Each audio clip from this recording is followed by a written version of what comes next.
This is the story of the Golden Touch. Once upon a time there lived a very rich king, whose name was Midas.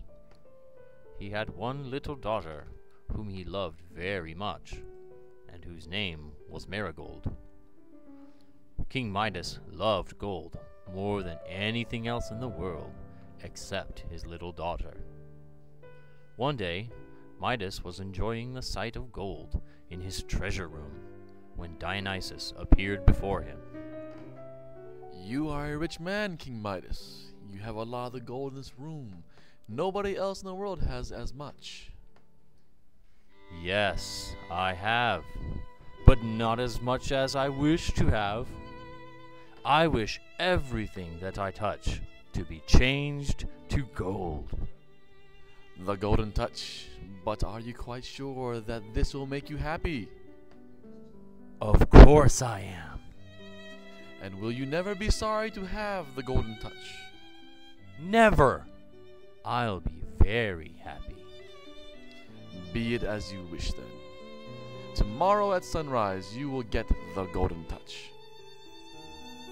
In the morning, when the sun rose, the king woke up and saw that his bed had been changed to gold. Midas was very glad indeed. He jumped out of bed and ran about the room, touching everything. He took up a book and turned over the leaves. At once the leaves changed to gold, and the words of the book could not be read. He put on his clothes and found himself dressed in gold, which was very heavy. He took out his handkerchief, and it also became gold. In the garden he found a great number of beautiful roses. He went from bush to bush, touching each one as he passed, until every flower was changed to gold. Then, very happy, he went back to the palace to have breakfast. King Midas sat at the table waiting for little Marigold. Soon she came into the room crying. Now, my little lady, what's the matter with you this bright morning?" Marigold held a rose in one of her hands. It was one of the roses Midas had turned into gold. "Beautiful!" Ah, dear father, it is not beautiful. I ran into the garden to get you some roses for you. But oh dear, there's no more beautiful roses there. They no longer smell sweet, and they are quite yellow. Oh, my dear little girl, don't cry about it. Sit down and eat your breakfast. Then he took a cup of coffee and wanted to drink it. He was astonished to find that he could not. When his lips touched the coffee, it became gold. Then he put a nice little fish on his plate and carefully touched its tail with his finger. It at once changed to gold. "I don't quite see how I'll have my breakfast." Now he tried one of the hot cakes, and then an egg. Both changed into yellow gold.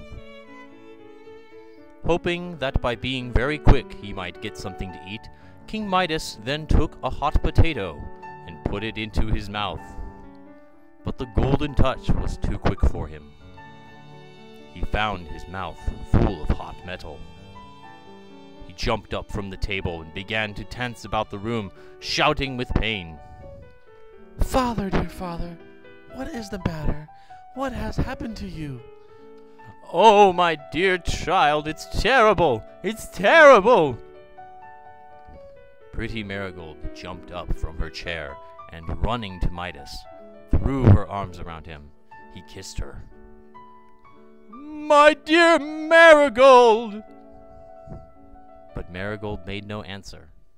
Her sweet, rosy face became yellow. Little Marigold was a child no longer, but a golden statue. Poor King Midas. He stood still for a moment, not being able to say a word. Then he began to cry. "My child, my dear child, oh, what have I done?" Suddenly he saw Dionysus standing near the door.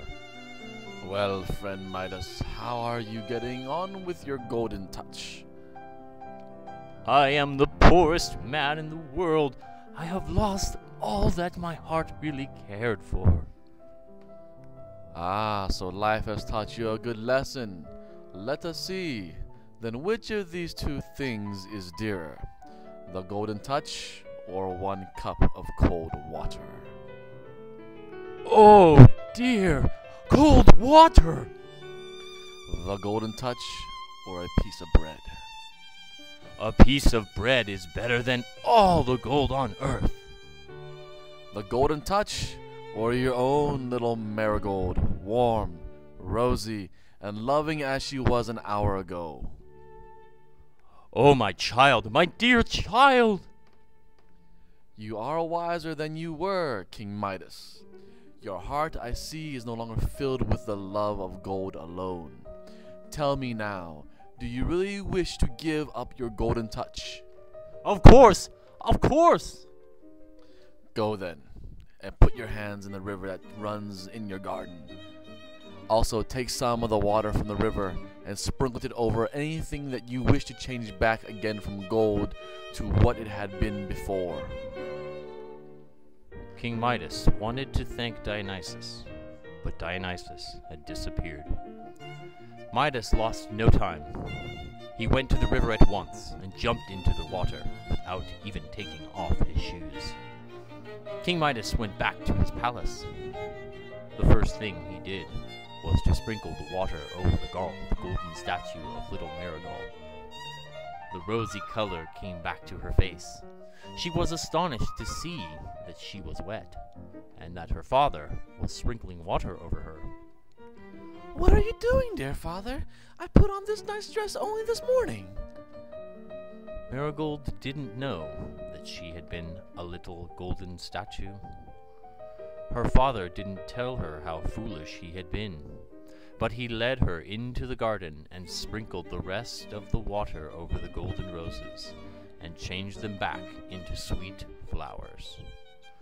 When King Midas had grown quite an old man, he was fond of telling Marigold's children this very strange story. He stroked their golden hair and said that he hated the very sight of all other gold except this.